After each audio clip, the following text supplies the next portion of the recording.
엄마가 우리를 키워준가? 어제 사준 그 백화점 옷 한 벌로 다 갚았잖아. 숨은 맛집에 데려간다더니 사람 하나 없는 첩첩산 중에 저를 버리고 하루 만에 듣게 된 차디찬 아들의 목소리였습니다. 어머님, 이제 구질구질하게 저희한테 그만 좀 기대세요. 아셨죠? 뒤이어 며느리의 비웃음 섞인 목소리도 들려왔습니다. 백화점 옷 한 벌에 평생의 은혜를 갚았다는 아들네에 그들은 몰랐습니다. 그날 버린 힘없는 늙은이가 질긴 생명력으로 살아남아 그들의 모든 것을 짓밟아 버릴 거란 것을. 안녕하세요. 저는 올해 75이 된 오정숙이라고 합니다. 고생 끝에 낙이 온다라는 말, 저는 그 말 하나를 붙잡고 평생을 버텨왔습니다. 그리고 정말로 저에게 눈부신 그날이 왔다고 믿었을 때 저는 벼랑 끝으로 떨어져 처참하게 버려졌습니다. 그 지옥 같은 날들 속에서 살아남은 눈물의 기록 한번 들어보시겠어요? 화창한 아침이었습니다. 며느리 미영이가 현관문을 활짝 열고 들어서며 살갑게 웃으면서 말했습니다. 어머님, 오늘 날씨가 정말 너무 좋죠? 저희랑 같이 나들이 가요. 네. 저는 부엌에서 행주로 손을 닦으며 고개를 갸웃거렸습니다. 나들이? 해가 서쪽에서 떴나? 갑자기 무슨 나들이야? 아이, 어머님도 요즘 입소문이 자자한 맛집이 있대요. 산속 깊은 곳에 숨어 있는데 정말 기가 막히다고 해서 어머님이랑 한번 가서 먹어볼까 하고요. 미영이가 제 팔짱을 끼며 잡아 끄는데 그 애교가 뚝뚝 떨어졌습니다. 아들 철우도 뒤따라 들어왔는데 웬 번쩍번쩍한 쇼핑백을 들고 있더라고요. 엄마, 오늘 날도 좋고 맛있는 거 먹으러 멀리 가는데 맨날 입던 거 입지 말고 요거 입어봐. 미영이랑 가서 골라왔어. 철우가 제 손에 묵직한 쇼핑백을 쥐어주었습니다. 저는 갑자기 심장이 쿵쿵 뛰기 시작했어요. 이게 얼마 만에 콧바람을 쐬러 나가는 건가요? 며느리 미영이가 시집 온 이후로 저는 집안일에만 매달려 살았거든요. 아들 내외가 맞벌이를 하니 집안 청소며 빨래며 식사 준비까지 전부 제 몫이었습니다. 정말 가도 되려나? 집안일 할 것도 많은데. 제가 혹시나 해서 조심스럽게 물었습니다.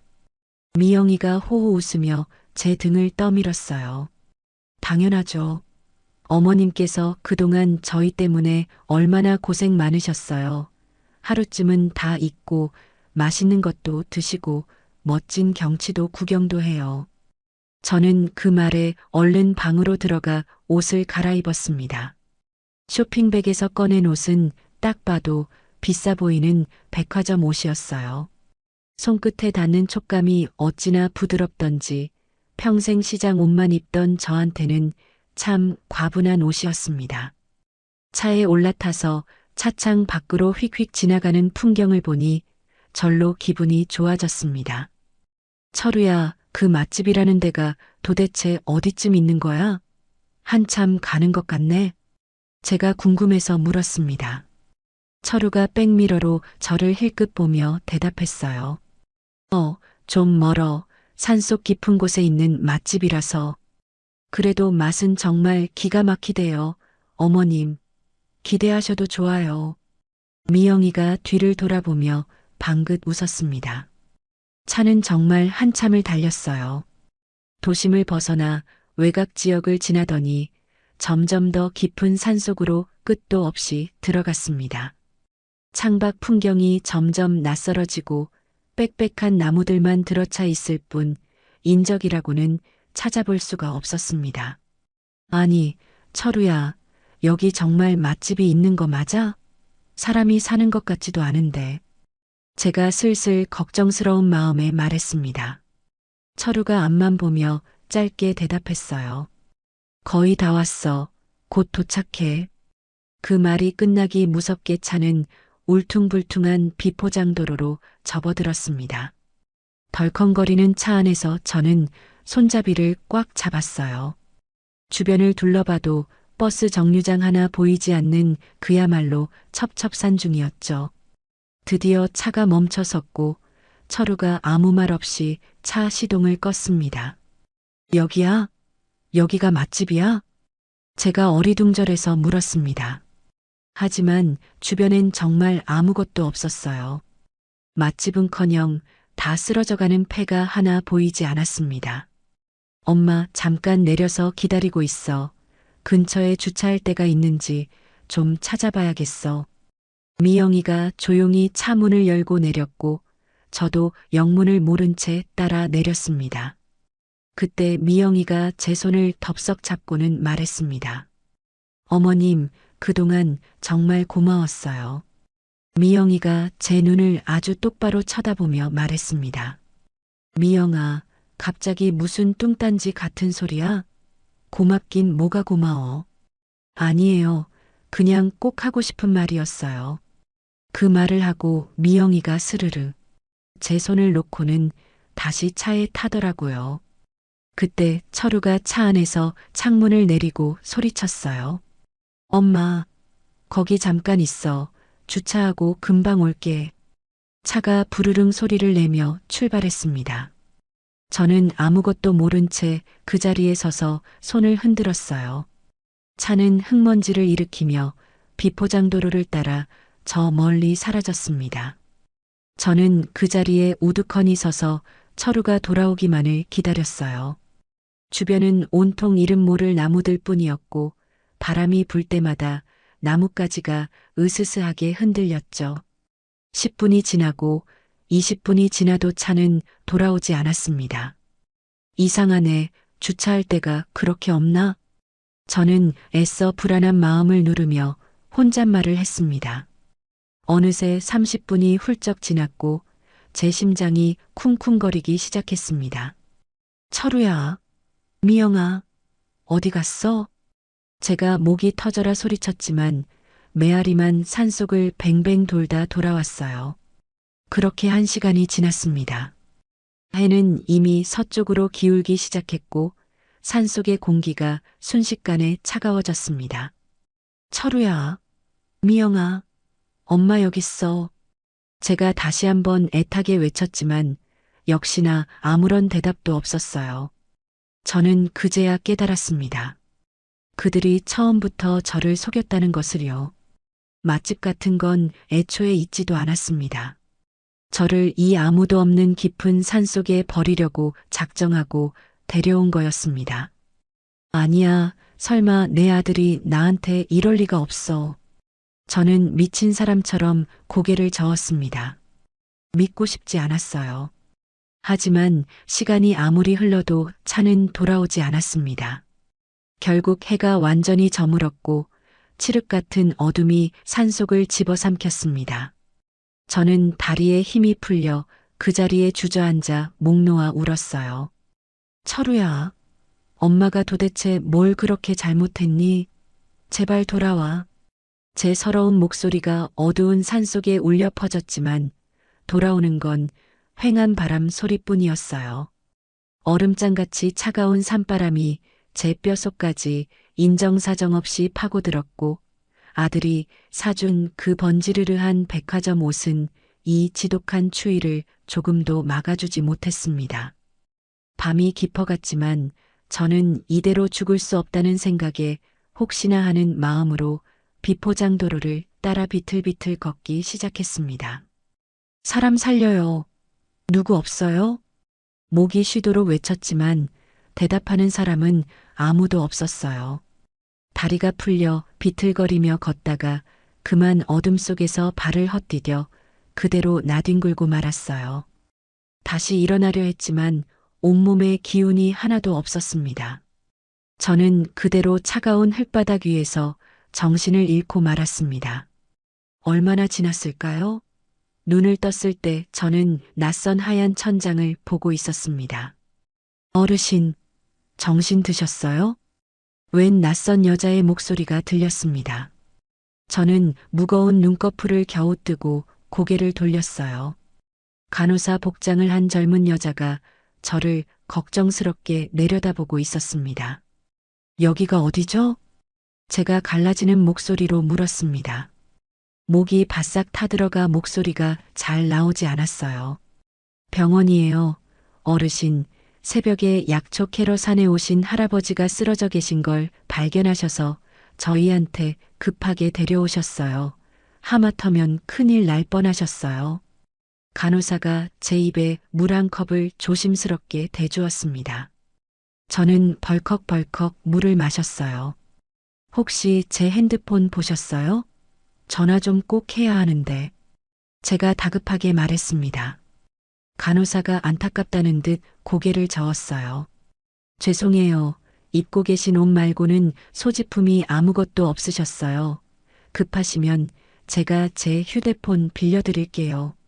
저는 간호사가 건네준 휴대폰으로 철우의 전화번호를 꾹꾹 눌렀어요. 신호음이 한참 동안 울렸습니다. 제발 받아라, 제발. 한참 만에야 전화가 연결됐어요. 여보세요?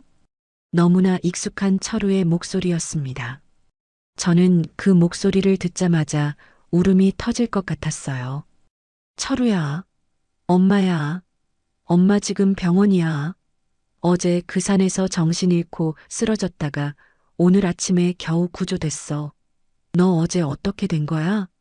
제가 떨리는 목소리로 다급하게 말했습니다. 그런데 철우는 한참 동안 아무 말도 하지 않았어요. 그래. 한참 만에 그가 내뱉은 말은 고작 그것이었습니다. 목소리가 어찌나 차갑던지 제 심장이 멎는 것 같았어요. 철우야, 그게 무슨 말이야? 엄마 지금 당장 데리러 와줘. 여기 어딘지도 하나도 모르겠고 나 너무 무서워. 어서 와줘. 제가 애원했습니다. 그러자 철우가 아주 차갑게 말했어요. 엄마, 이제 그만 좀 해. 우리 어제 그걸로 다 약속했잖아.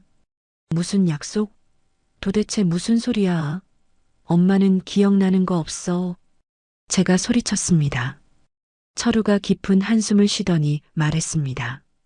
엄마가 우리를 키워준가? 어제 그 비싼 옷 한 벌로 다 갚았어. 이자는 그동안 엄마가 우리 집에서 먹고 자고 한 걸로 퉁치고 이제 우리는 남이야. 알겠어? 제 머릿속이 망치로 맞은 듯 하얘졌습니다. 철우야, 너 지금 그게 자식 입에서 나올 소리야? 다시는 이 번호로 연락하지 마. 우리도 이제 우리 인생 좀 편하게 살고 싶어. 철우가 매정하게 말했습니다. 바로 그때 뒤에서 며느리 미영이의 목소리가 끼어들었어요. 어머님, 그동안 집에서 저희 뒷바라지 하신 거 생각해서 그 옷 한 벌 해드린 거니까 이제 어머님도 어머님 인생 사시라고요. 구질구질하게 저희한테 기대지 마시고요. 아셨어요? 미영이가 비웃음이 가득한 목소리로 말했습니다. 철우가 곧바로 전화를 끊었어요. 뚜뚜뚜. 차가운 신호음만 울렸습니다. 전화기가 제 손에서 힘없이 미끄러졌어요. 제가 금쪽같이 키운 자식에게 버림받았다는 게 도무지 믿어지지 않았습니다. 평생 아들 하나만 바라보고 없는 살림에 남들하는 거 다 해주려고 밤낮으로 일했는데 그 아들이 저를 짐짝처럼 산속에 버리고 갔습니다. 간호사가 놀라서 달려와 저를 부축했어요. 어르신, 왜 그러세요? 괜찮으세요? 저는 아무 대답도 할 수 없었습니다. 뜨거운 눈물만 뺨을 타고 주르르 흘러내렸어요. 그렇게 사흘이 지났습니다. 어느 날 병원 직원이 제 병실로 들어왔어요. 어르신, 더 이상 입원해 계시기는 어렵습니다. 비용 문제도 있고요. 다행히 건강도 많이 회복되셨으니까 오늘 퇴원하셔야 합니다. 직원이 제 눈치를 보며 조심스럽게 말했습니다. 저는 그저 힘없이 고개를 끄덕였어요. 당장 갈 곳이 없었지만 병원에 버틸 수는 없는 노릇이었죠. 나가실 때 수속은 사회복지사 선생님께서 기초적인 부분은 도와드릴 겁니다. 직원이 꾸벅 인사를 하고 문을 나갔습니다. 저는 뻣뻣한 몸을 일으켜 침대에서 일어났어요. 곧이어 사회복지사라는 분이 와서 최소한의 서류 작업을 도와주었습니다. 저는 그분께 몇 번이고 고개를 숙여 인사했어요. 정말 감사합니다. 신세 많이 졌습니다. 아닙니다. 어르신, 그런데 혹시 가실 곳은 있으세요? 사회복지사가 저를 딱하다는 얼굴로 물었습니다. 저는 애써 입꼬리를 올려 억지로 웃어 보였어요. 그럼요, 걱정 마세요. 제 집이 있습니다. 그건 거짓말이었습니다. 아니, 반은 거짓말이었죠. 분명히 제 명의로 된 작은 빌라가 있었거든요. 그곳으로 가면 될 거라고 생각했습니다. 저는 병원 문을 나섰습니다. 주머니에는 사회복지사가 차비라도 하라며 챙겨준 얼마 안 되는 돈이 전부였습니다. 저는 그 돈으로 버스를 타고 제가 살던 동네로 향했어요. 버스에서 내려 눈에 익은 골목길을 걸었습니다. 드디어 제 빌라 앞에 섰어요. 익숙한 계단을 올라가 현관문 앞에 서서 망설임 없이 도어락 비밀번호를 눌렀습니다. 삑. 그런데 잘못된 비밀번호라는 시끄러운 경고음이 울렸어요. 저는 다시 정신을 차리고 천천히 눌렀습니다. 삑. 또 틀렸습니다. 아니, 왜 비밀번호가 안 맞지? 저는 당황해서 혼잣말을 했습니다. 그때 현관문 앞에 낯선 이름으로 와 있는 택배가 보였어요. 저는 불안한 마음에 1층 경비실로 허둥지둥 내려가 경비원에게 물었습니다. 아저씨, 저 2층에 사는 오정숙인데요. 글쎄, 집 비밀번호가 안 맞기도 하고 모르는 사람 앞으로 택배도 와 있어서요. 제가 다급하게 말하자 경비원이 안경을 고쳤으며 장부를 뒤적였어요. 아니, 여기 장부 보니까 3달 전에 명의가 바뀌었는데요. 김철우 씨 명의로요. 3달 전이요? 네, 여기 보세요. 날짜도 정확히 찍혀 있네. 경비원이 제게 서류를 보여주었습니다. 정말로 거기에는 김철우 세 글자가 또렷하게 적혀 있었어요. 그럴 리가 없어요. 제가 집주인이에요. 제 집이라고요. 저도 모르게 목소리가 커졌습니다. 경비원이 난처한 얼굴로 말했어요. 어르신, 저한테 그러시면 어떡합니까? 죄송하지만 제가 어떻게 해드릴 수가 없네요. 아드님과 통화해 보시죠. 저는 그 말에 비틀거리며 경비실을 나와 차가운 계단에 그대로 주저앉았어요. 3달 전, 저는 그제야 똑똑히 떠올렸습니다. 3달 전, 철우가 서류 몇 장을 들고 왔었어요. 엄마, 이거 서명 좀 해줘. 나중에 엄마 편하게 계실 수 있게 좋은 요양원 입소 서류 미리 준비해 두는 거야. 나중에는 가고 싶어도 못 가는 고급 요양원이라고 해서 그냥 입소 서류만 미리 넣어두려고.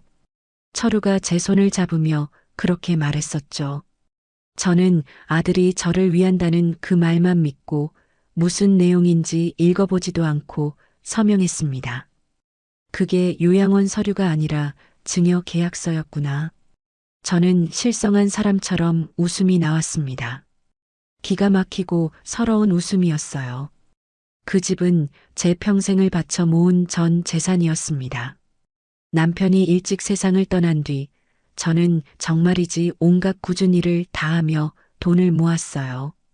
식당 설거지부터 청소일, 파출부일까지 안 해본 게 없습니다. 피눈물로 모은 돈으로 겨우 장만한 집이었어요. 아들을 대학 보내고 결혼시키고 저는 그 작은 집에서 만족하며 살았습니다. 그런데 그 아들이 제 목숨 같은 집마저 빼앗아간 거였습니다. 저는 귀신에 홀린 듯 2층 현관문 앞으로 다시 올라갔습니다.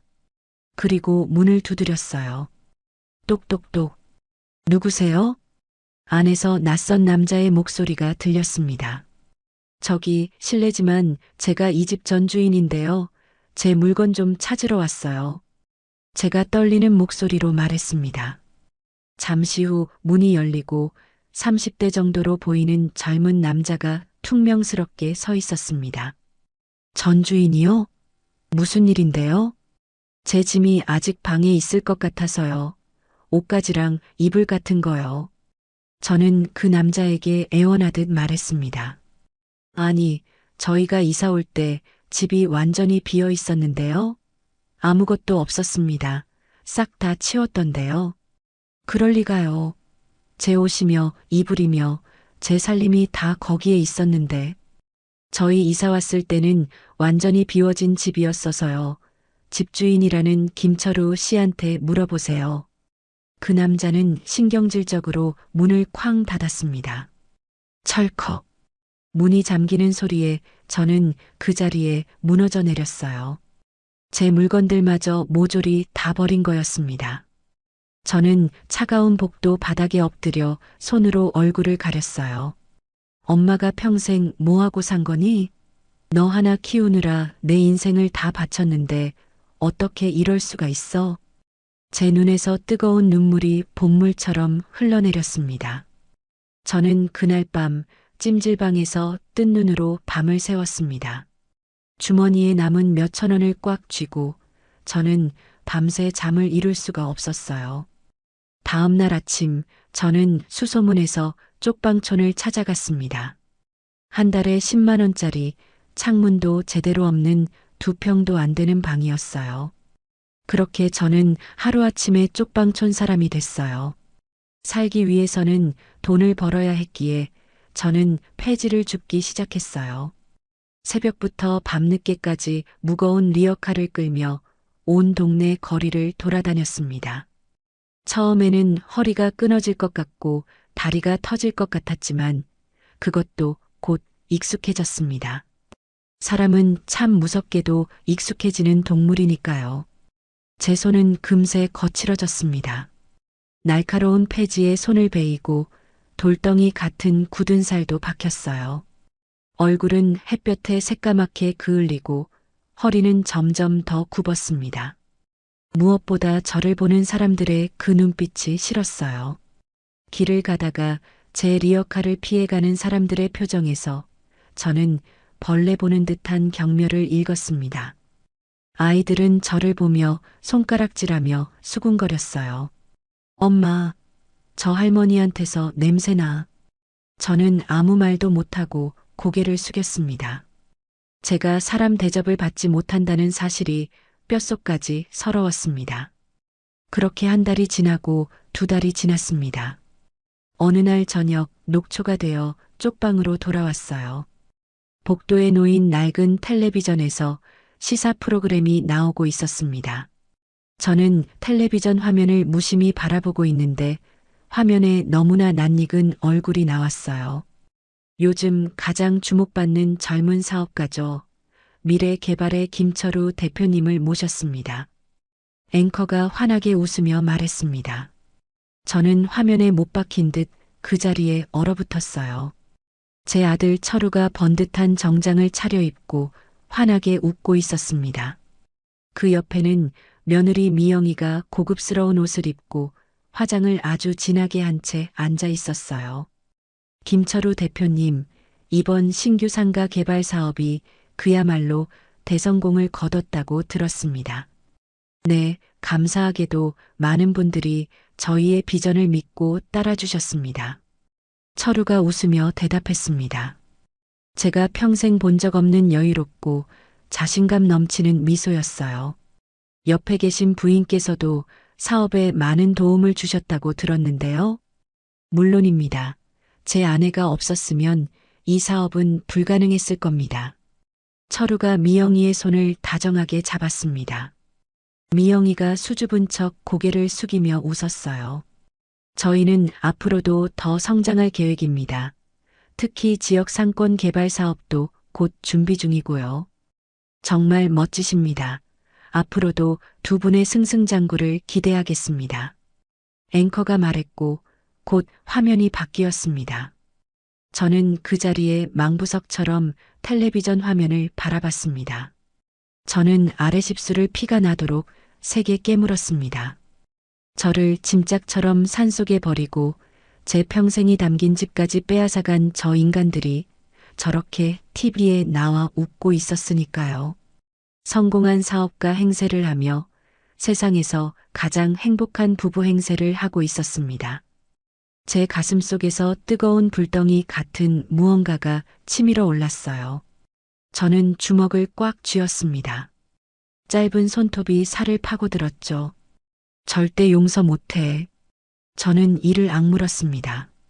내가 죽는 한이 있더라도 반드시 똑같이 갚아주고 말겠어. 제 목소리가 낮게 울렸습니다. 작은 방 한 구석에 웅크리고 앉아 저는 밤새 잠을 이루지 못했습니다. 오직 복수해야 한다는 그 생각뿐이었어요.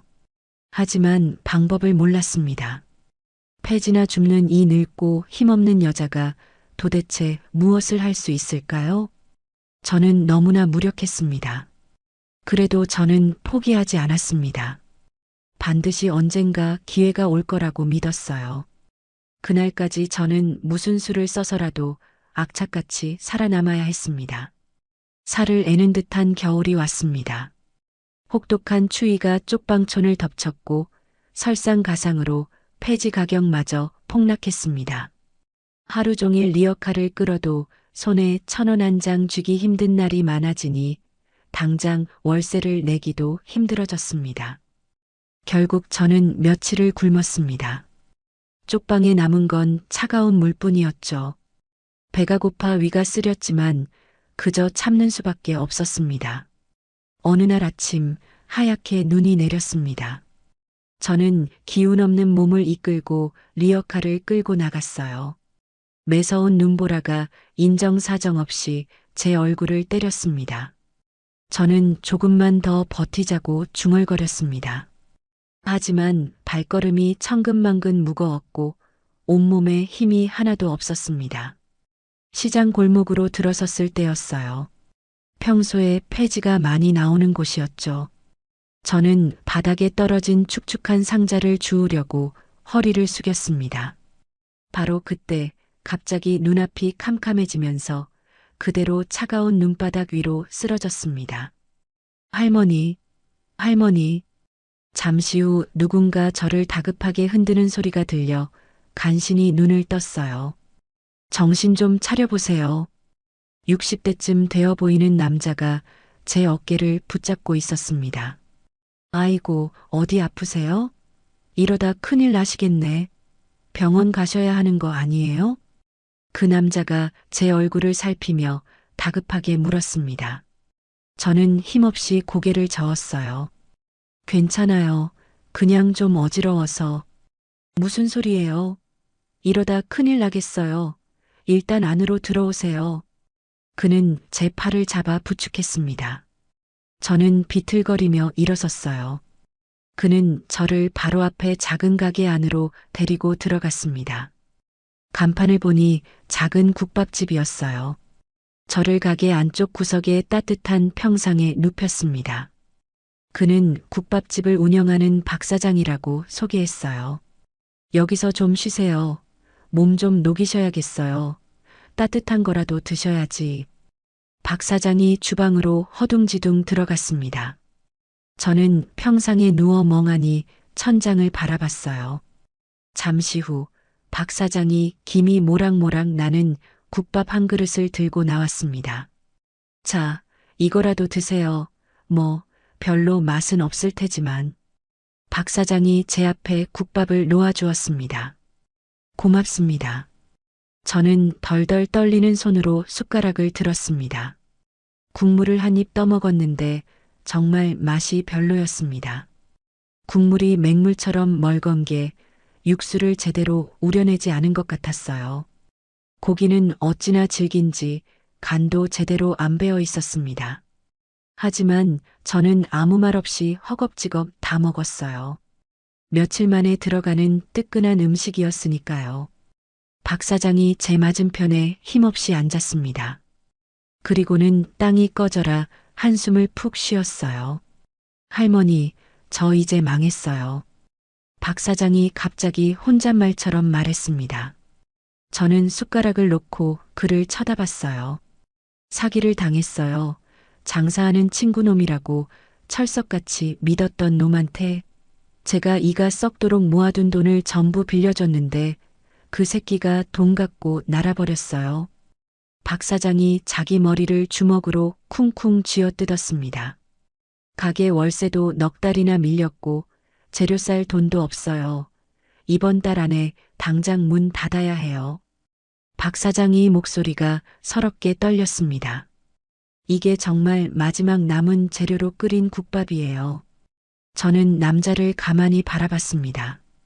박 사장의 얼굴에는 모든 걸 잃은 사람 특유의 절망이 가득했습니다.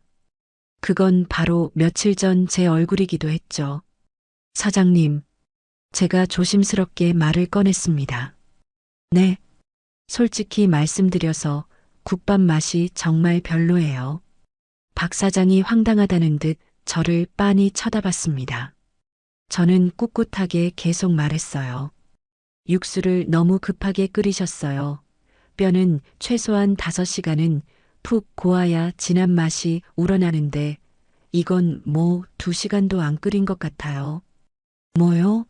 아니, 할머니가 뭘 아신다고. 박 사장이 어이없다는 표정을 지었습니다. 고기도 삶는 시간이 한참 부족해요. 이러니 고기가 질겨서 씹을 수가 없네요. 간도 따로 놀고요. 제가 말을 이었습니다. 박 사장이 당황해서 눈을 크게 떴어요. 아니, 할머니가 요리를 하세요? 평생을 했습니다. 특히 이 국밥 하나는 자신 있어요. 저는 빈 그릇을 내려다봤습니다. 사장님 가게가 망한 건 그 사기 때문만은 아닌 것 같아요. 이렇게 맛이 없으니까 손님이 안 오는 게 아닐까 싶어요. 박 사장이 할 말을 잃은 듯 입을 떡 벌렸습니다. 저는 자리에서 천천히 일어섰어요. 사장님, 저한테 딱 하루만 이 주방을 빌려주세요. 네, 지금 무슨... 어차피 망할 가게라면 마지막이다 생각하고 제 방식대로 국밥 한 번만 끓여봐 드리고 싶네요. 제가 박 사장의 눈을 똑바로 쳐다봤습니다. 그러자 박 사장이 피식 웃으며 비웃는 투로 말했죠. 할머니, 지금 저랑 장난하세요? 폐지 줍던 할머니가 무슨 국밥을... 믿져야 본전 아닙니까? 믿거나 말거나예요. 어차피 잃을 것도 없으시잖아요. 저는 단호하게 말했습니다. 박 사장이 한참 저를 쳐다보다가 결국 포기한 듯 고개를 끄덕였어요. 좋습니다. 마음대로 해보세요. 어차피 내일이면 다 버린 재료들이니까. 박 사장이 주방을 가리켰습니다. 저기 구석에 뼈다귀 쪼가리 조금 남아있고 자투리 채소들 좀 있어요. 그거라도 쓰시든지. 저는 주방으로 들어갔습니다. 구석에 쌓인 재료들을 보니 정말 얼마 안 남았지만 충분했습니다. 저는 망설임 없이 소매를 걷어붙였습니다. 밤새도록 저는 솥을 지켰습니다. 뼈를 찬물부터 넣고 천천히 불을 올렸어요. 끓어오르기 시작하자 불을 줄이고 뜬 눈으로 밤을 새우며 거품을 정성스럽게 걷어냈습니다. 시간이 지날수록 뽀얗고 진한 육수가 우러났고 구수한 냄새가 가게 안을 가득 채웠어요. 저는 채소를 다듬고 비법 양념을 준비했습니다. 하나하나 제 모든 정성을 들였어요. 어느덧 새벽이 밝아왔습니다. 국밥 냄새가 가게 밖 골목까지 퍼져나갔어요. 아이고, 이게 무슨 냄새야? 냄새가 아주 죽여주네. 시장에 나온 상인 한 명이 가게 앞을 지나다 멈춰 섰습니다. 저기 저 맛대가리 없는 국밥집 아니에요? 저기서 나는 것 같은데? 다른 상인이 가게 안을 들여다봤습니다. 박 사장이 황급히 밖으로 나갔어요. 어이, 박 사장. 장사하는 거야? 문 닫는 거 아니었어? 아, 오늘부터 새로 싹 바꿔서 다시 시작하려고요. 하. 박 사장이 어색하게 얼버무렸습니다. 그래. 냄새가 하도 좋아서 국밥 한 그릇 줘봐요. 냄새가 끝내주는데? 상인이 가게 안으로 들어왔습니다. 그 뒤로 냄새를 맡은 사람들이 하나둘 모여들기 시작했어요. 저는 정성껏 국밥을 퍼냈습니다. 손님들이 의심 반 기대 반으로 한 숟가락씩 떠먹었어요. 어머, 이거 진짜 맛있는데? 육수가 완전 끝내주네요. 사장님, 여기 원래 이런 맛이었어요? 무슨 소리야. 전에 먹었던 거랑은 완전 다른 맛이구먼. 기가 막히네. 손님들이 너도 나도 감탄했습니다. 박 사장이 제 옆에 서서 넋이 나간 듯 그 광경을 지켜봤어요. 1시간도 안 돼서 준비한 국밥이 전부 동났습니다. 솥이 깨끗하게 텅 비었어요. 손님들이 돈을 내고 만족스럽게 나갔습니다. 가게가 조용해졌어요. 박 사장이 빈 솥을 멍하니 들여다봤습니다. 그의 눈에 뜨거운 눈물이 고였어요. 할머니, 박 사장이 떨리는 목소리로 말했습니다. 제발 저 좀 도와주세요. 저 좀 살려주세요. 같이 이 가게 좀 살려주세요. 박 사장이 제 앞에 털썩 무릎을 꿇었습니다. 저는 깜짝 놀라 그를 일으켰어요. 아이고, 사장님. 일어나세요. 바닥에 무릎 꿇지 마시고요. 같이 해봅시다. 제가 말했습니다. 박 사장이 눈물 콧물 범벅이 되어 고개를 끄덕였어요. 그날부터 저와 박 사장은 정말 눈코 뜰 새 없이 바쁜 나날을 보냈습니다. 제 국밥은 금세 입소문을 탔어요. 시장 안쪽에 그 할머니 비법 국밥집 알아요? 거기 진짜 맛있어요. 아, 거기 줄 서서 먹어야 해요. 육수 맛이 끝내줘요. 소문이 퍼지면서 가게에는 손님들이 끝도 없이 줄을 섰습니다. 저와 박 사장은 아침 일찍 장을 보고 밤새 육수를 끓이고 밀려드는 손님을 맞았어요. 밤늦게까지 설거지를 하고 내일 장사 준비를 했습니다. 몸은 고됐지만 저는 행복했습니다. 폐지를 줍던 제가 아니라 국밥집 사장님으로 불리며 다시 사람 대접을 받고 있었으니까요. 한 달이 지났습니다. 가게는 완전히 자리를 잡았어요. 박 사장이 밀린 월세를 다 갚았고 저도 드디어 그 지긋지긋한 쪽방촌에서 나와 작은 방이라도 얻어 이사할 수 있게 됐습니다. 그러던 어느 날이었습니다. 가게 문이 거칠게 열리더니 낯선 남자들이 들어왔습니다. 딱 봐도 인상이 험악한 건장한 체구의 남자 3명이었어요. 여기 주인 누구야? 나와. 선두에 선 남자가 삿대질하며 거칠게 물었습니다. 박 사장이 앞치마를 닦으며 앞으로 나갔어요. 제가 주인인데요. 무슨 일이십니까? 당신이야? 이 가게 이번 달 안에 빼 알았어? 그 남자가 팔짱을 끼며 말했습니다. 네. 아니, 그게 무슨 말씀이세요? 왜 저희가 가게를 빼야 하는데요? 박 사장이 당황해서 물었습니다. 몰라서 물어? 여기 싹 다 밀고 상권 개발 들어간다. 윗분이 이 자리가 꼭 필요하다는데 내까짓게 버티고 있으면 그림이 안 나오잖아. 그 남자가 테이블을 발로 냅다 걷어찼습니다. 쾅! 테이블이 넘어갔어요. 밥 먹던 손님들이 비명을 지르며 밖으로 달아났습니다. 말로 할 때 안 들으면 이렇게 장사 못하게 만들 수도 있어. 알아서 기어나가든지 아니면 우리가 질질 끌어내게 만들든지 어디 한번 선택해봐. 다른 남자가 그릇을 집어던졌습니다. 쨍그랑 그릇이 바닥에 떨어져 산산조각이 났습니다. 지금 뭐 하시는 겁니까? 당장 그만두세요. 제가 놀라서 앞으로 나섰습니다. 남자가 저를 보며 기가 찬다는 듯 비웃었어요. 뭐야, 이 할멈은? 늙었으면 그냥 구석에 가만히 있어. 괜히 나섰다가 뼈 다치기 싫으면. 여기는 저희가 피땀 흘려서 일군 가게예요. 절대로 못 나갑니다. 제가 떨리는 목소리로 악을 썼습니다. 그러자 그가 제 앞으로 성큼 다가왔어요. 이 할멈이 보자 하니까 끝까지 버텨보시겠다? 좋아. 그럼 우리도 우리 방식대로 할 테니 각오하고 있어. 그 남자가 제 어깨를 강하게 밀쳤습니다. 제가 휘청거리자 박 사장이 놀라서 저를 붙잡았습니다. 다음에 또 올 테니까 그때까지 생각 잘해둬. 남자들이 침을 뱉고 가게를 나갔습니다.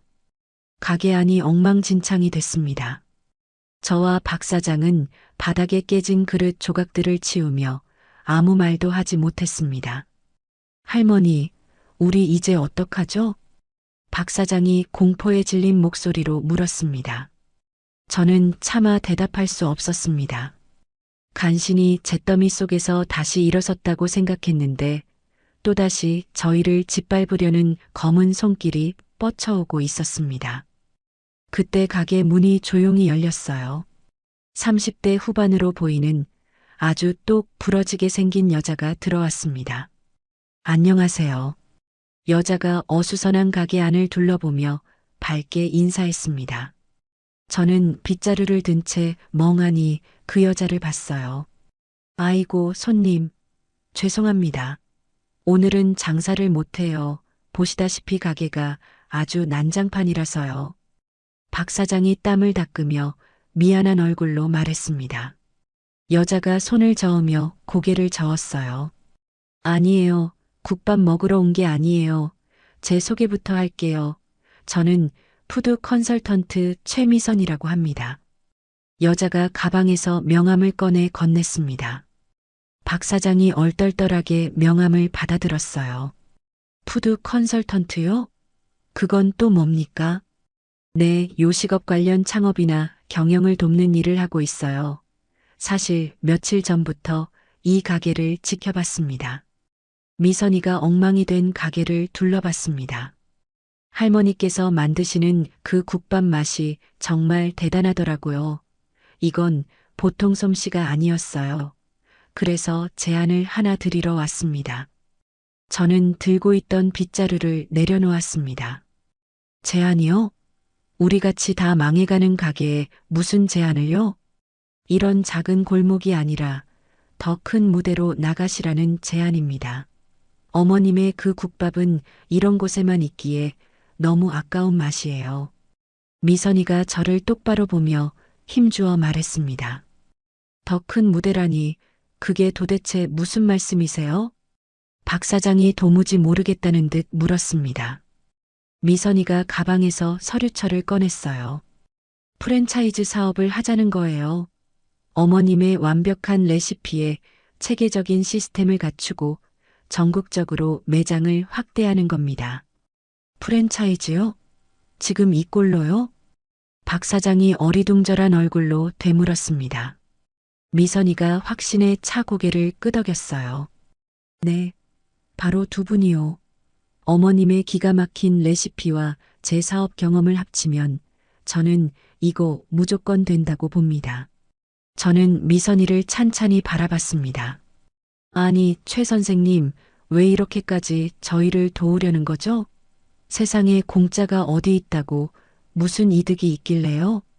제 날카로운 질문에 미선이가 잠시 말이 없었어요. 그러더니 그 밝았던 표정이 순식간에 어두워졌습니다. 저도 과거에 제 이름을 걸고 사업을 한 적이 있어요.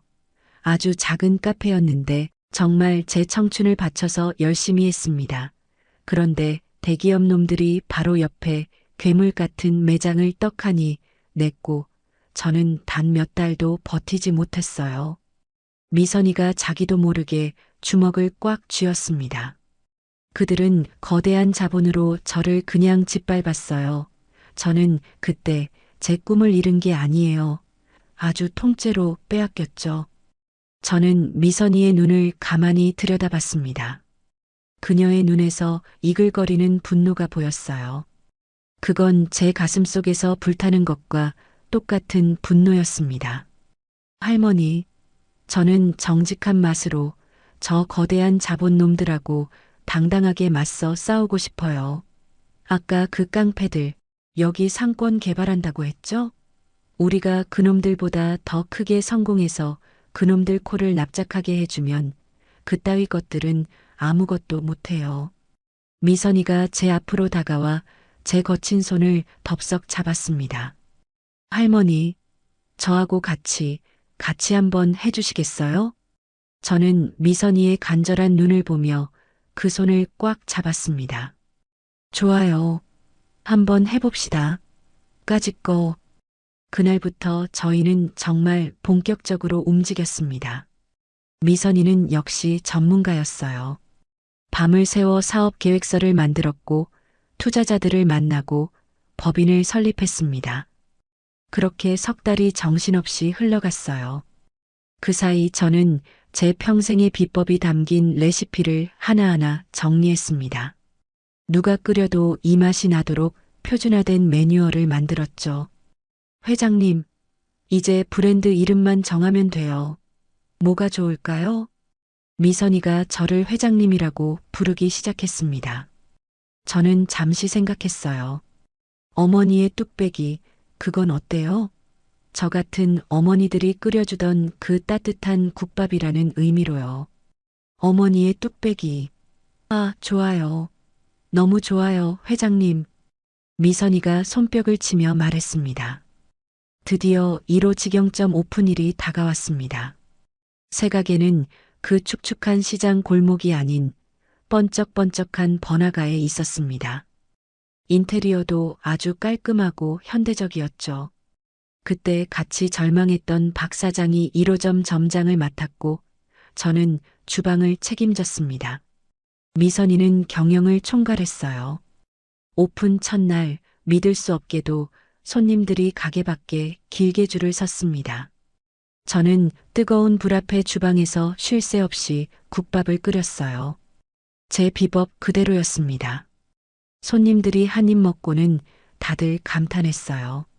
세상에, 이거 진짜 맛있는데요? 와, 국물 맛이 정말 끝내줘요. 사장님, 여기 완전 대박 나겠는데요?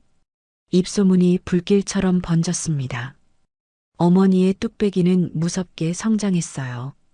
저는 새로 들어온 주방 직원들을 아주 엄하게 직접 교육했습니다. 잘 들어요. 육수는 다른 게 없어요.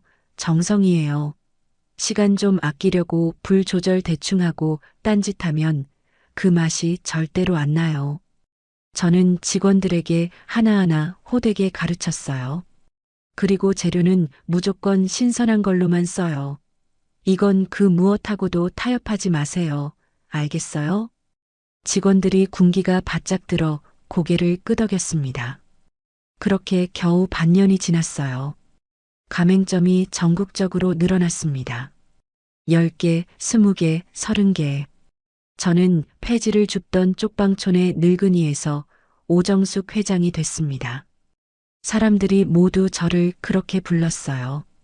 어느 날은 방송국에서까지 연락이 왔습니다. 회장님, 저희 아주 유명한 요리 프로그램인데요. 꼭 좀 출연해 주실 수 있으세요? 저는 태어나 처음으로 방송국 스튜디오라는 곳에 섰습니다. 눈부신 조명과 카메라가 저를 비췄어요. 오정숙 회장님, 정말 대단하십니다. 그 성공 비결이 도대체 뭔가요? 진행자가 제게 물었습니다. 저는 카메라를 보며 환하게 미소를 지었어요. 비결이랄 게 있나요? 정성입니다.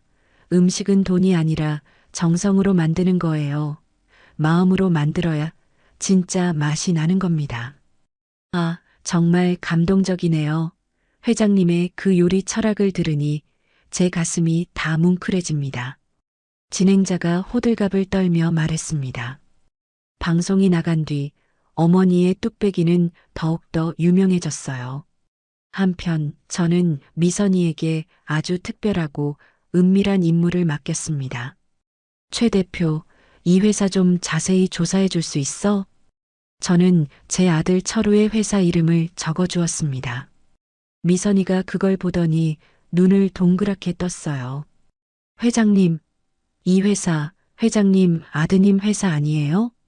그래, 맞아. 그러니 쥐새끼 한 마리 빠져나가지 못하게 아주 자세히 알아봐줘. 미선이가 며칠 동안 밤낮으로 조사를 했습니다. 그녀가 아주 심각한 얼굴로 제 사무실로 찾아왔어요. 회장님, 이 회사 완전 속 빈 강정이에요. 재무 구조가 그야말로 엉망입니다. 투자금만 잔뜩 받아서 문어발식으로 사업 확장만 해놨지 실질적인 수익은 거의 없어요. 미선이가 서류 뭉치를 제게 보여주었습니다. 게다가 법적으로 아슬아슬하게 피해가는 허점도 너무 많고요. 지금 당장 투자자들이 이 사실을 알면 아마 단체로 투자를 회수하려 들 거예요. 저는 그 서류를 천천히 아주 꼼꼼히 읽었어요. 좋아. 그럼 이 정보를 투자자들에게 흘려줘. 물론 우리가 아닌 것처럼 아주 합법적인 방법으로. 네, 알겠습니다. 회장님, 바로 움직이겠습니다. 미선이는 자신의 모든 인맥을 동원했습니다. 그녀는 아주 교묘하고 영리하게 투자자들에게 철우 회사의 실상을 알렸습니다. 투자자들이 하나둘 발을 빼기 시작했어요. 철우의 회사는 순식간에 끔찍한 자금난에 빠졌습니다. 동시에 저희는 철우가 그토록 개발하려던 상권의 핵심 자리마다 어머니의 뚝배기 매장을 냈습니다. 가장 좋은 자리를 전부 선점해버렸죠. 철우의 상권 개발 사업은 그렇게 완전히 무너졌습니다. 입점할 업체도 구하지 못하고 투자금도 전부 말라버렸으니까요. 미선이가 환하게 웃으며 제게 보고했습니다.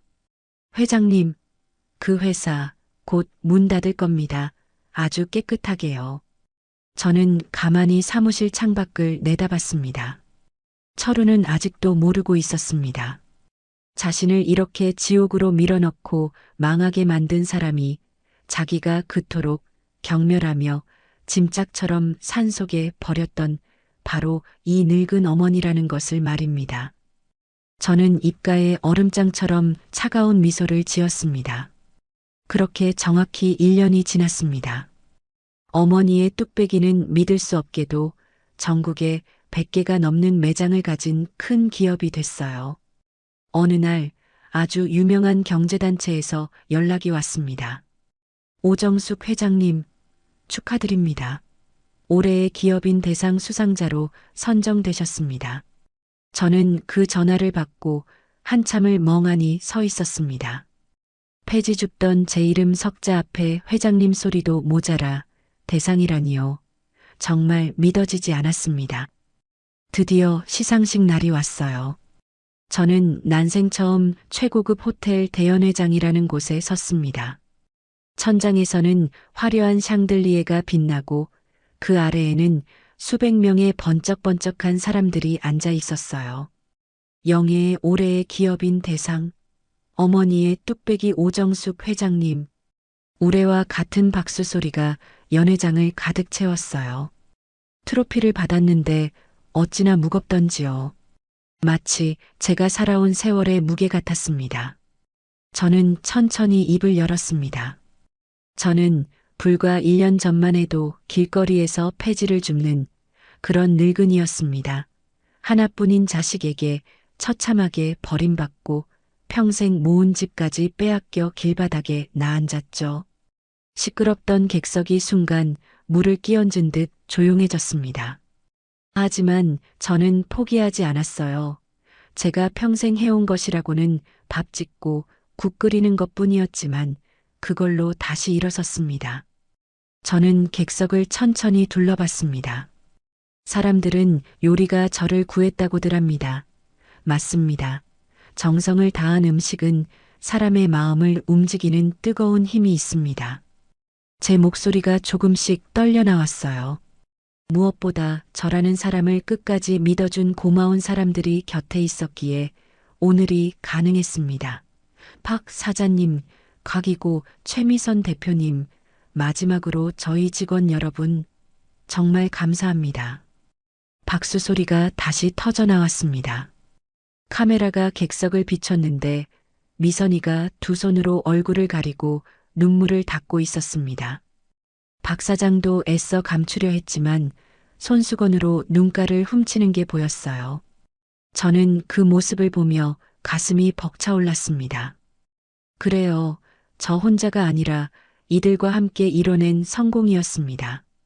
하지만 저는 이 순간에도 똑똑히 알고 있었습니다. 이것이 결코 끝이 아니라는 것을요.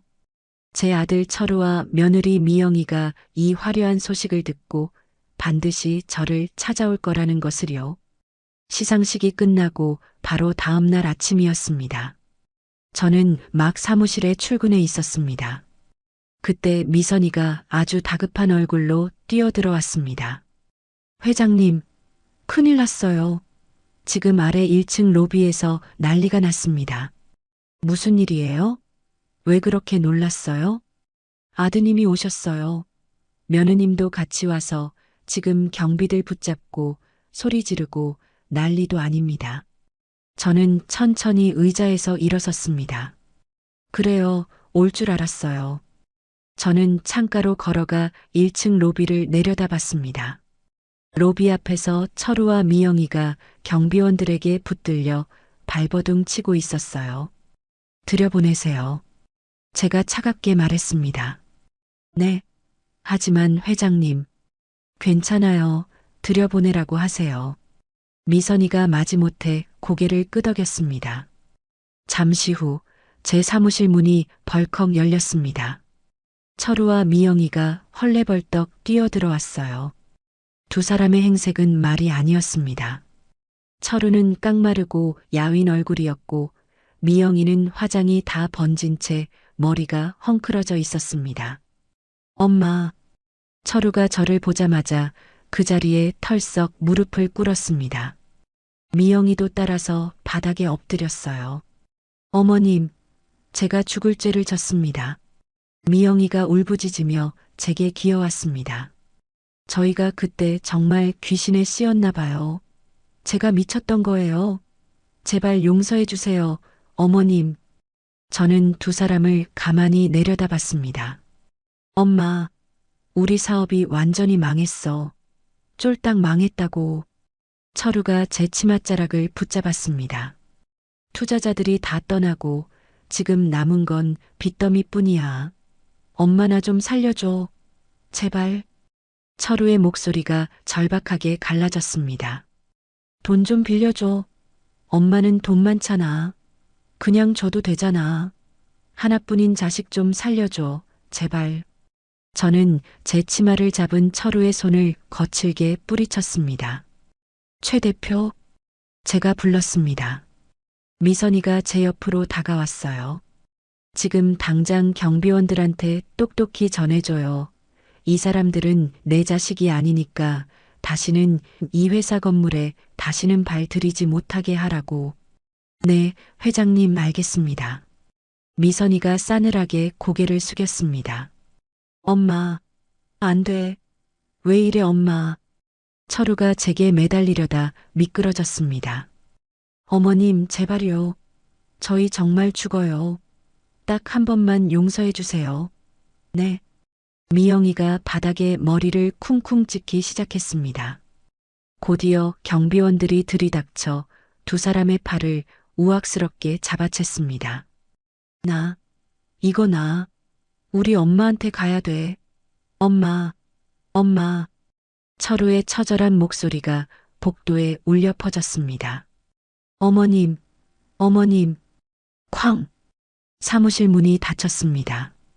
시끄럽던 사무실이 다시 조용해졌어요. 저는 아무 일 없다는 듯 창가로 걸어갔습니다. 빌딩 밖으로 짐승처럼 끌려나가는 철우와 미영이가 보였습니다. 제 손끝이 파르르 떨렸습니다. 하지만 단 한 방울의 후회도 동정도 없었어요. 회장님, 괜찮으십니까? 미선이가 조심스럽게 제게 물었습니다. 저는 천천히 고개를 끄덕였어요. 괜찮아요. 이제 정말 끝낼 거니까. 제가 나지막이 말했습니다. 그래요. 제 복수는 이제 겨우 시작이었습니다. 그렇게 철우와 미영이가 회사에서 짐승처럼 쫓겨난 지 딱 일주일이 지났습니다. 저는 그날 이후 그들에 대한 소식을 듣지 못했어요. 어느 날 저녁 퇴근을 준비하는데 미선이가 다급한 얼굴로 제 사무실로 찾아왔습니다. 회장님, 좀 이상한 일이 있습니다. 무슨 일이에요? 최 대표 얼굴이 왜 그래요? 방금 1호점 박 사장님한테서 연락이 왔는데요. 아드님 내외가 며칠째 1호점 근처를 배회하고 있답니다. 미선이가 아주 걱정스러운 얼굴로 말했습니다. 1호점을요? 거기서 뭘 한다고요? 그냥 가게 주변을 어슬렁거리면서 안을 들여다보고 뭔가 꿍꿍이가 있는 것처럼 그런데요. 저는 불길한 예감이 들었습니다. 그것들이 순순히 물러날 리가 없었죠. 당장 박 사장님한테 경비를 2배로 강화하라고 전해주세요. 그리고 우리 육수를 만드는 센트럴 키친 쪽도 보안 점검 다시 싹 하라고 해요. 네, 알겠습니다, 회장님. 미선이가 다급하게 사무실을 나갔습니다. 하지만 바로 그날 밤이었습니다. 1호점 주방 보조로 일하는 강민수라는 20살 남짓한 청년이 있었습니다. 그는 퇴근 후 단골인 허름한 술집에 앉아 멍하니 소주잔만 비우고 있었어요. 그때였습니다. 자네, 이름이 강민수 맞지? 누군가 그의 이름을 불렀습니다. 민수가 흐릿한 눈으로 고개를 들었어요. 아들 철우가 서 있었습니다. 그 옆에는 뱀처럼 미영이가 바짝 붙어 있었죠. 누구세요? 민수가 잔뜩 경계하며 물었습니다. 철우가 비열한 미소를 지으며 그의 맞은편에 털썩 앉았어요. 자네 도박 빚이 꽤 있다며? 그 말에 민수의 얼굴이 하얗게 굳었습니다. 그걸 당신들이 어떻게 알아요? 알만한 사람은 다 알지. 원금만 3천만 원이라며? 쯧쯧. 이자까지 합치면 4천만 원은 그냥 넘겠네. 이거 갚을 능력은 되고. 철우가 민수의 잔에 술을 꼴꼴 따르며 웃었습니다. 민수가 고개를 푹 숙였습니다. 그게 당신들이랑 무슨 상관인데요? 상관 있지. 아주 깊이 상관 있고 말고 내가 그 빚 깨끗하게 갚아줄 수 있어. 철우가 테이블에 두툼한 돈 봉투를 툭 던지듯 놓았습니다. 민수의 눈이 그 봉투에 못 박혔어요. 대신 자네는 내가 원하는 걸 하나 해줘야 해. 뭘 하라는 건데요? 아주 간단해. 내일 밤 가게 마감하고 주방 뒷문만 살짝 열어놔. 그리고 CCTV 전원을 1시간만 꺼두는 거야. 어때? 쉽지? 철우가 민수의 어깨를 툭툭 치며 낮게 말했습니다. 뭐라고요? 그건 절대 안 돼요. 범죄잖아요. 민수가 겁에 질려 고개를 저었습니다. 그때까지 가만히 있던 미영이가 앞으로 끼어들었어요. 이봐, 총각. 안 되긴 뭐가 안 돼? 넌 어차피 이렇게 사나 저렇게 사나 망한 인생이야. 당장 내일이라도 빚쟁이들이 찾아와서 네 신장이라도 떼어가면 어쩔 건데? 응? 미영이가 얼음장같이 차가운 목소리로 말했습니다. 우리가 원하는 건 단순해. 문 좀 열어놓고 CCTV 좀 꺼놓으라고. 그것만 하면 이 빚 우리가 다 갚아주고 새 출발하게 해준다잖아. 철우가 그 돈 봉투를 민수 쪽으로 쓱 밀었습니다. 민수가 떨리는 손으로 그 봉투를 집었어요.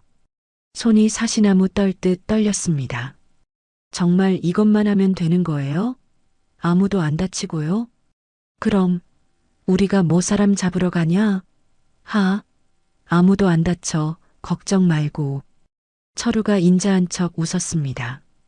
다음 날 밤 11시 1호점의 불이 모두 꺼졌고 마지막 직원이 퇴근한 후 가게는 텅 비었습니다.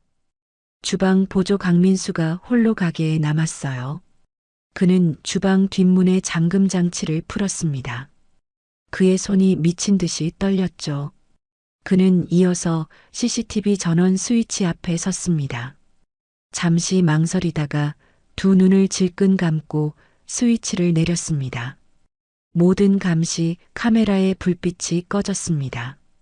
그리고 민수는 도망치듯 가게를 빠져나갔습니다.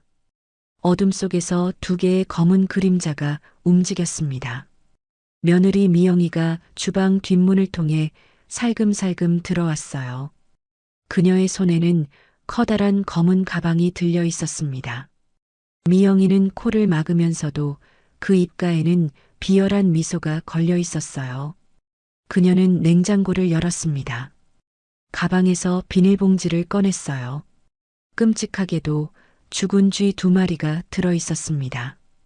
미영이가 망설임도 없이 그 쥐들을 식자재 보관함 깊숙이 던져 넣었습니다. 그리고 또 다른 봉지를 꺼냈어요. 안에서는 바퀴벌레들이 기어 나왔습니다. 그녀는 그 벌레들을 육수속 근처에 사방팔방으로 뿌렸습니다. 바닥에도 깨끗한 선반 위에도 흩뿌렸죠. 이거면 저 늙은 여우도 끝장이야. 미영이가 짐승처럼 낮게 웃었습니다. 같은 시각 철우는 박 사장의 사무실에 있었습니다. 문은 이미 열려 있었어요. 민수가 미리 열어둔 거였습니다. 그리고 서랍을 뒤져 낡은 공책 한 권을 꺼냈죠. 그 안에는 제 손글씨로 빼곡하게 적힌 레시피가 있었어요. 육수 끓이는 법, 재료 비율, 비법 양념 배합. 철우의 눈이 탐욕으로 번뜩였습니다. 찾았다. 바로 이거야. 엄마의 그 빌어먹을 비법 레시피. 철우는 공책을 황급히 품 안에 넣었습니다. 그리고 급히 사무실을 빠져나갔습니다. 30분 후 철우와 미영이가 어두운 뒷문 밖에서 만났습니다. 다 했어? 확실하게 한 거야? 응. 아주 쥐소글로 완벽하게 만들어놨어. 내일 아침이면 아주 볼만할 거야. 미영이가 승리에 찬 목소리로 웃었습니다. 잘했어. 나도 드디어 이걸 손에 넣었어. 철우가 품속의 공책을 흔들어 보였습니다. 우리 사업, 우리 인생 말아먹게 한 저 늙은 여우, 이제 몇 배로 당해보라지. 미영이가 이를 갈았습니다. 그들은 그렇게 어둠 속으로 재빨리 사라졌습니다. 다음 날 아침 6시였습니다. 주방장이 출근해서 늘 하던 대로 주방 문을 열었습니다. 으아악! 주방장의 끔찍한 비명이 터져 나왔습니다. 바닥에 죽은 쥐가 널브러져 있었어요. 사방에는 벌레들이 기어다니고 있었습니다. 식자재 보관함에서는 역한 악취가 진동했어요. 이게 다 뭐야? 으악! 주방장이 뒷걸음질 치며 소리쳤습니다. 다른 직원들이 그 소리에 놀라 달려왔어요. 세상에, 저기 쥐가 죽어 있어요. 으악! 저것 봐. 벌레들이 득실거려요. 직원들이 비명을 지르며 아수라장이 됐습니다. 박 사장이 황급히 달려왔어요. 다들 아침부터 무슨 소란이에요. 이게 무슨... 그는 주방을 보고는 그 자리에 얼어붙었습니다. 10분 후 가게 밖은 이미 사람들로 모여들었습니다. 누군가 재빠르게 인터넷에 제보한 것이 틀림없었습니다. 카메라를 든 웬 젊은 유튜버가 가게 앞에 섰습니다. 여러분, 지금 제가 어머니의 뚝배기 1호점 앞에 나와 있습니다. 제보를 받고 왔는데요. 지금 충격적인 광경이 펼쳐지고 있습니다. 국민 국밥집의 실태. 그가 카메라에 대고 소리쳤습니다. 지역 신문 기자까지 달려왔어요. 박 사장님, 인터뷰 좀 하시죠. 정직한 맛이라더니 이게 다 거짓말이었습니까? 기자가 박 사장에게 마이크를 들이댔습니다. 지금은 곤란합니다. 저희도 지금 경황이 없어서. 박 사장이 손사래를 쳤습니다. 1시간도 채 되지 않아 인터넷에 기사가 올라왔습니다. 국민국밥 어머니의 뚝배기 1호점, 알고 보니 쥐소굴. 정성은 새빨간 거짓말, 위생 불량 심각. 자극적인 제목들이 순식간에 포털 사이트를 뒤덮었습니다. 댓글이 폭주하기 시작했어요. 역겨워. 다시는 저기서 안 먹어. 정성 운운하더니 쥐랑 벌레가 정성이었냐? 비난이 본물처럼 쏟아졌습니다. 오전 10시가 되자 식약처 직원들이 들이닥쳤습니다. 위생 점검 나왔습니다. 전부 비켜주세요. 직원들이 장갑을 끼고 주방을 샅샅이 뒤졌어요. 사진을 찍고 증거를 수집했습니다. 이건 변명의 여지가 없네요. 이 정도면 즉시 영업 정지 조치입니다. 직원이 딱딱하게 말했습니다. 박 사장이 그 자리에 무릎을 꿇었어요. 선생님, 제발 한 번만 봐주세요. 저희가 정말 이런 곳이 아닙니다. 이건 모함입니다. 규정은 규정입니다. 영업 정지 일주일입니다. 서명하시죠. 직원이 차가운 서류를 내밀었습니다. 저는 그날 오전 회사에서 2급보를 받았습니다. 회장님, 1호점이 영업 정지 당했어요. 저는 자리에서 벌떡 일어났습니다. 지금 인터넷이 완전히 난리가 났습니다. 전국적으로 불매운동이 벌어지고 있어요. 미선이가 제게 노트북을 돌려 보여주었습니다.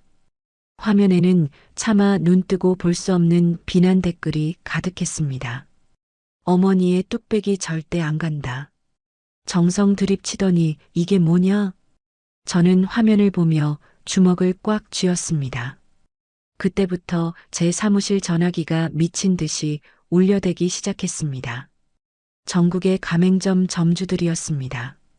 회장님, 저희 매장 지금 손님이 한 명도 안 옵니다. 이거 어떡하죠? 회장님, 저희 이러다 다 망합니다. 폐업해야 하는 거 아니에요? 점주들의 절박한 목소리가 제 귀를 때렸습니다.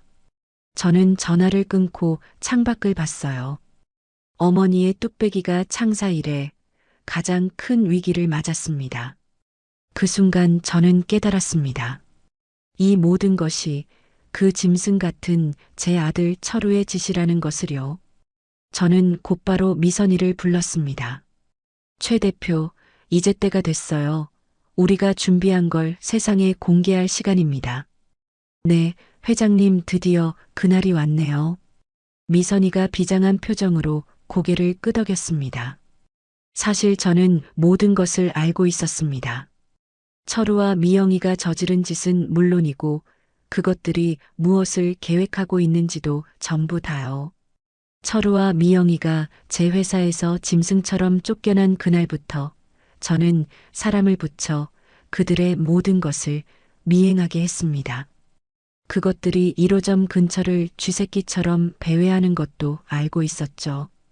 주방 보조인 강민수라는 청년에게 접근하는 것도 제 손바닥 안에 있었습니다. 강민수가 아들 철우와 며느리 미영이를 만난 다음 날, 저는 미선이와 함께 강민수를 아주 허름한 다방에서 따로 만났습니다. 민수 씨, 많이 놀랐죠? 내가 만나자고 해서. 제가 먼저 말을 꺼냈습니다. 강민수는 고개도 들지 못하고 있었어요. 회장님, 죄송합니다. 저는 정말 빚 때문에. 알아요, 도박 빚이 있다는 거요. 제가 그 말을 자르며 차분하게 말했습니다. 그런데 민수 씨 당신이 정말로 그 큰 돈이 필요한 건 그깟 도박 빚 때문이 아니잖아요. 그 말에 강민수가 고개를 번쩍 들었습니다. 그의 눈에 눈물이 그렁그렁 고여 있었죠. 어머니 병원비 때문이죠? 지금 어머님이 암 투병 중이시라고 들었어요. 제가 가만히 말했습니다. 그 순간 강민수가 와르르 무너졌습니다. 회장님 맞습니다. 어머니가 항암 치료를 당장 받으셔야 하는데 제가 돈이 없어서 그래서 급한 마음에 도박에까지 손을 댄 거고요. 미선이가 옆에서 덧붙였습니다. 죄송합니다. 정말 죽을 죄를 졌습니다. 죄송합니다. 강민수가 테이블에 이마를 찌울 듯 엎드렸습니다. 저는 가만히 봉투를 꺼내 그의 앞에 놓았어요. 민수 씨, 내가 어머니 병원비 전부 대줄게요. 빚도 깨끗하게 갚아줄게요. 강민수가 믿기지 않는다는 듯 고개를 들었습니다. 네, 정말이세요? 대신 나를 도와주세요. 마지막으로 나를 믿고 내 편이 되어주세요. 제가 그의 손을 굳게 잡았습니다. 철우와 미영이가 당신한테 무슨 짓을 시키든 전부 다 해주세요. 하지만 그 모든 것을 단 하나도 빼놓지 말고 우리한테 알려줘야 합니다. 회장님, 강민수가 제 손을 붙잡고 눈물을 뚝뚝 흘렸습니다. 네, 뭐든지 하겠습니다. 제가 회장님 은혜를 저버리면 정말 짐승만도 못한 놈입니다. 미선이가 그때 아주 작은 녹음기를 건넸습니다. 이걸 항상 몸에 지니고 다니세요. 그들과 만날 때 모든 대화를 녹음하세요. 네, 알겠습니다. 감사합니다. 정말 감사합니다. 민수가 그 녹음기를 소중하게 받았습니다. 그날부터 강민수는 저희 편이 되어 주었습니다. 철우와 미영이를 만날 때마다 모든 대화를 똑똑히 녹음했고 그들의 더러운 계획을 저희에게 알려줬습니다. 저는 박 사장 사무실 서랍에 아주 낡은 가짜 공책을 넣어두었습니다. 물론 안에는 가짜 레시피가 적혀 있었죠. 제 진짜 비법 레시피는 따로 안전하게 보관했습니다. 주방에는 아주 작은 특수 카메라를 설치했습니다. 어찌나 작은지 아무도 눈치챌 수 없었죠.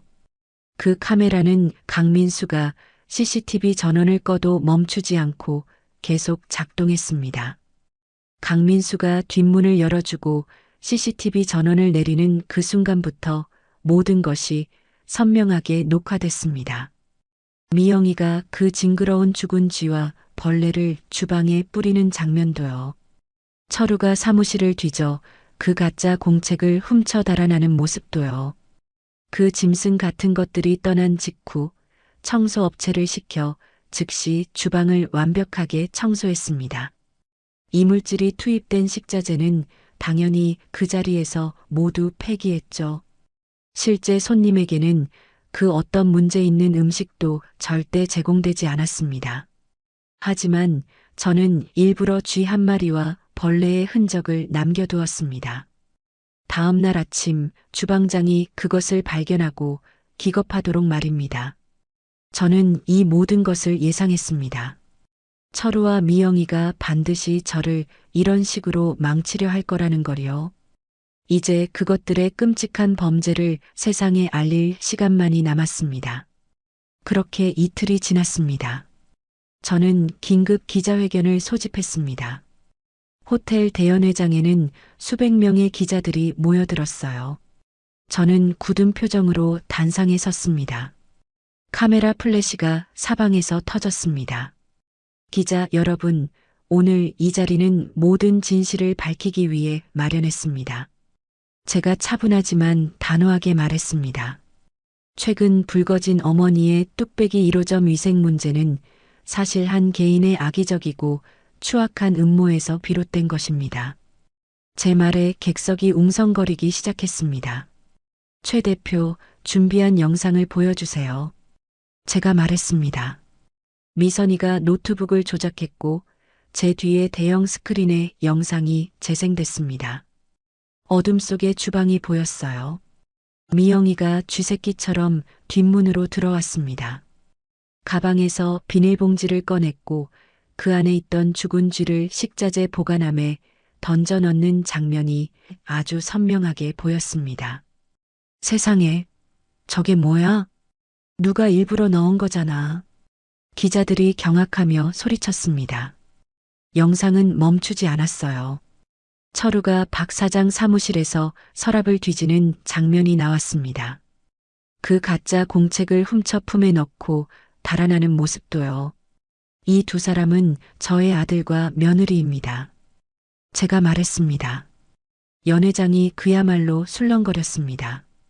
그리고 지금부터 그들이 저희 주방 보조 직원을 돈으로 매수하며 나눈 대화를 그대로 들려드리겠습니다. 미선이가 음성 파일을 재생했습니다. 자네 도박 빚이 꽤 있다며? 3천만 원이라고? 철우의 그 역겨운 목소리가 연 회장에 울려 퍼졌습니다. 내일 밤 가게 뒷문만 살짝 열어놔. 그리고 CCTV 전원? 그거 1시간만 꺼두는 거야. 그건 절대 안 돼요. 강민수의 떨리는 목소리가 들렸습니다. 이봐, 총각. 안 되긴 뭐가 안 돼. 넌 어차피 이렇게 사나 저렇게 사나 망한 인생이야.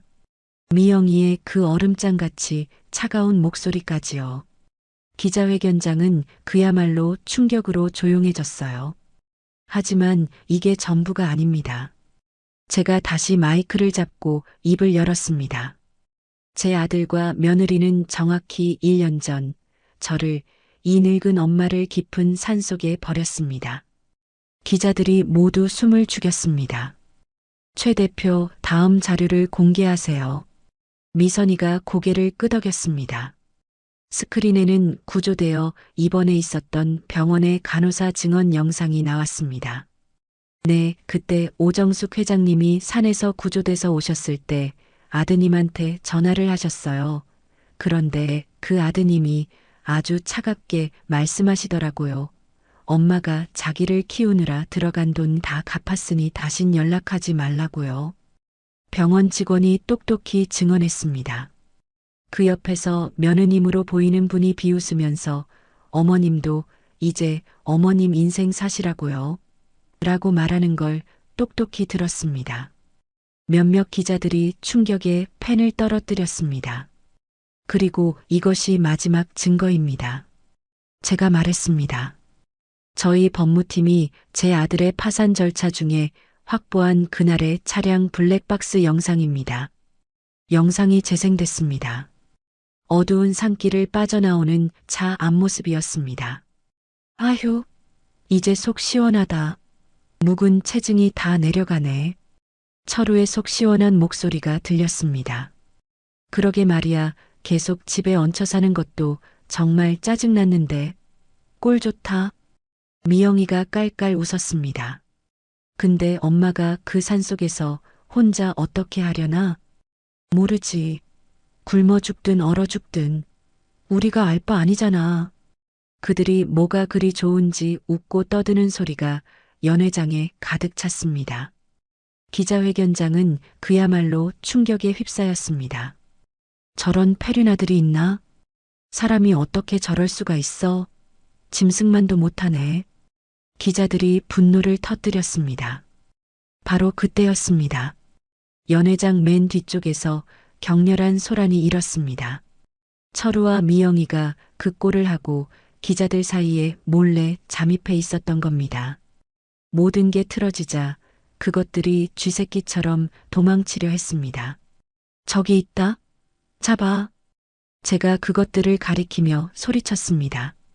미리 연회장 밖에 대기하고 있던 경찰들이 순식간에 달려들었습니다.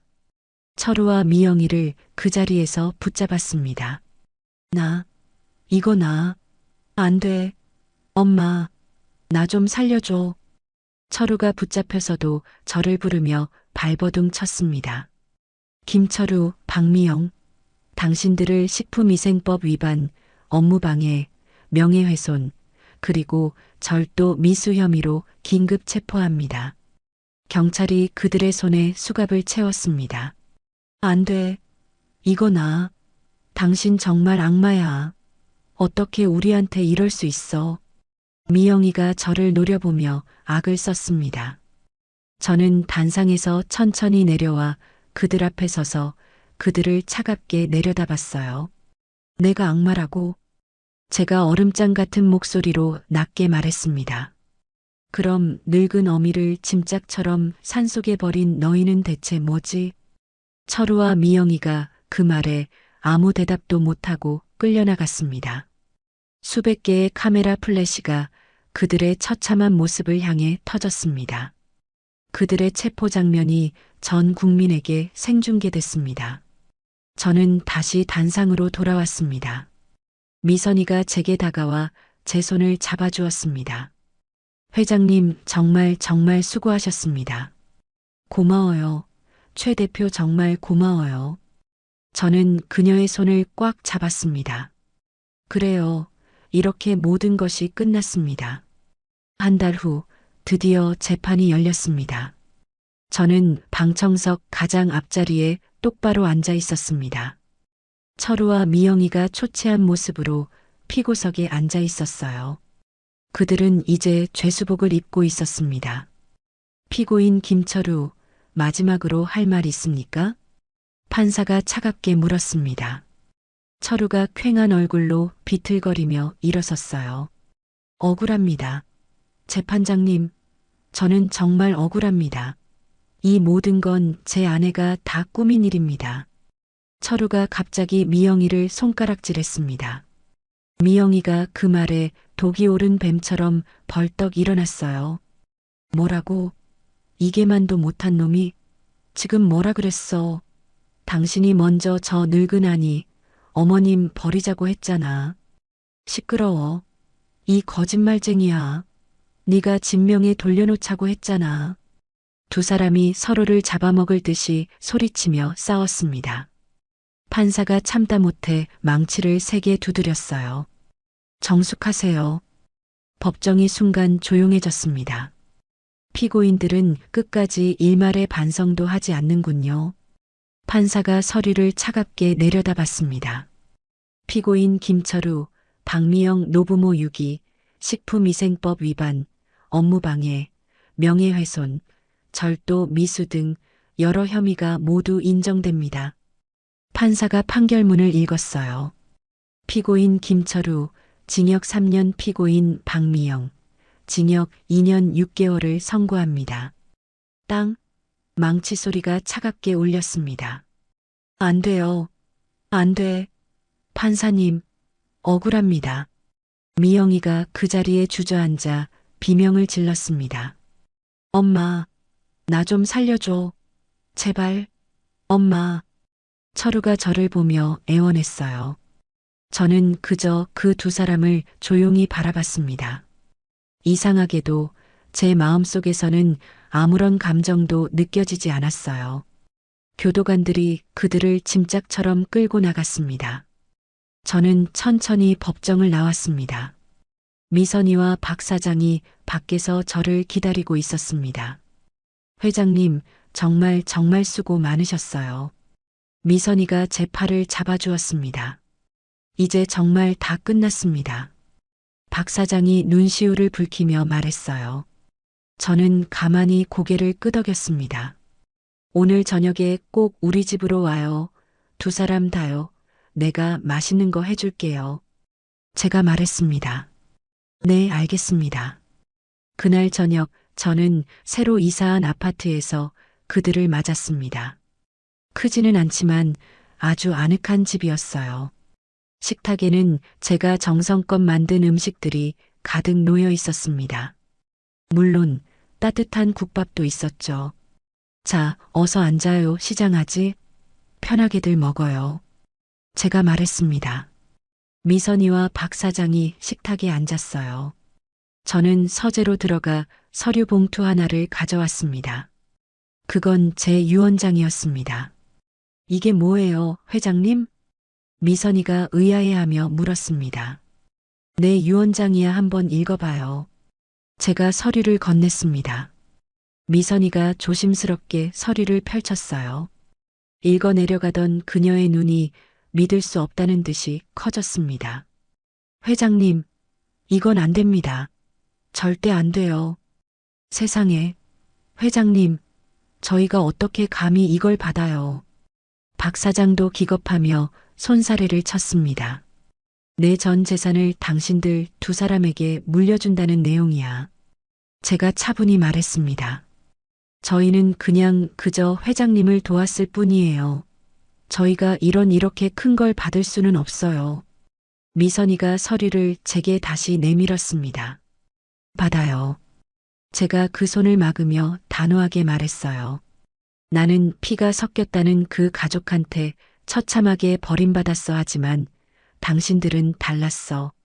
저는 두 사람의 눈을 번갈아 봤습니다. 박 사장님, 당신은 내가 굶어 쓰러졌을 때 그 귀한 마지막 국밥 한 그릇을 나눠줬어. 최 대표는 이제 막 허름한 국밥집을 하기 시작했을 때 내 손을 잡아줬어. 제 목소리가 파르르 떨렸습니다. 피 한 방울 섞이지 않았어도 나한테는 당신들이 내 진짜 가족이야. 그 말에 미선이가 결국 울음을 터뜨렸습니다. 회장님, 저도 회장님을 정말 제 진짜 어머니처럼 생각했습니다. 박 사장이 거친 손으로 눈물을 닦았습니다. 그러니까 제발 받아줘요. 이게 내 마지막 부탁이고 내 마음이니까 받아줘요. 제가 그들의 손을 꼭 잡았습니다. 감사합니다. 할머니 정말 감사합니다. 미선이가 고개를 숙였습니다. 고맙습니다, 회장님. 박 사장도 깊이 인사했어요. 저희는 비로소 함께 저녁을 먹었습니다. 오랜만에 정말 웃으며 따뜻한 이야기를 나눴어요. 참 따뜻하고 행복한 시간이었습니다. 그렇게 6개월이 지났습니다. 어머니의 뚝배기는 그 지독했던 위기를 완전히 극복했습니다. 모든 진실이 밝혀진 후 사람들은 오히려 저희를 더 응원하며 다시 돌아왔어요. 정직한 기업을 응원합니다. 회장님의 그 정성을 저희는 믿습니다. 손님들이 따뜻한 응원 메시지를 보내왔습니다. 가맹점은 어느새 200개를 넘어섰고 기업 가치도 크게 올랐습니다. 하지만 저는 중요한 결심을 했습니다. 이제는 경영 일선에서 물러나기로요. 최 대표, 이제 이 회사는 당신이 맡아줘요. 제가 말했습니다. 회장님, 아유, 저는 아직 한참 부족한데요. 아니야, 내가 봤어. 당신이라면 나보다 더 잘할 수 있어. 저는 미선이의 어깨를 굳게 두드렸어요. 나는 이제 정말 제가 하고 싶었던 다른 일을 할 거야. 다른 일이요? 그게 뭔데요? 재단을 만들 거예요. 오정숙 재단이라고. 제가 말했습니다. 한 달 후 오정숙 재단이 문을 열었습니다. 아주 낡은 동네의 빌딩 1층이었어요. 재단 안에는 큰 식당과 주방이 있었고 작은 교육실도 마련했습니다. 회장님, 준비 다 됐습니다. 미선이가 제 옆에 섰습니다. 고마워요, 최 대표. 문이 열렸습니다. 저처럼 허리가 굽고 옷이 남루한 노인들이 하나둘 들어왔습니다. 70, 80은 좋게 넘어 보이는 분들이었죠. 그 모습이 꼭 폐지를 줍던 제 모습과 똑같았습니다. 아이고, 어서 오세요. 이리 와서 편히 앉으세요. 제가 활짝 웃으며 말했습니다. 노인들이 머뭇거리며 식탁에 앉았어요. 저는 주방으로 들어가 정성껏 국밥을 끓였습니다. 뽀얀 육수가 솥에서 끓어올랐고 구수한 향기가 식당을 가득 채웠습니다. 저는 그 국밥을 정성껏 퍼서 내왔어요. 자, 뜨거울 때 어서 드세요.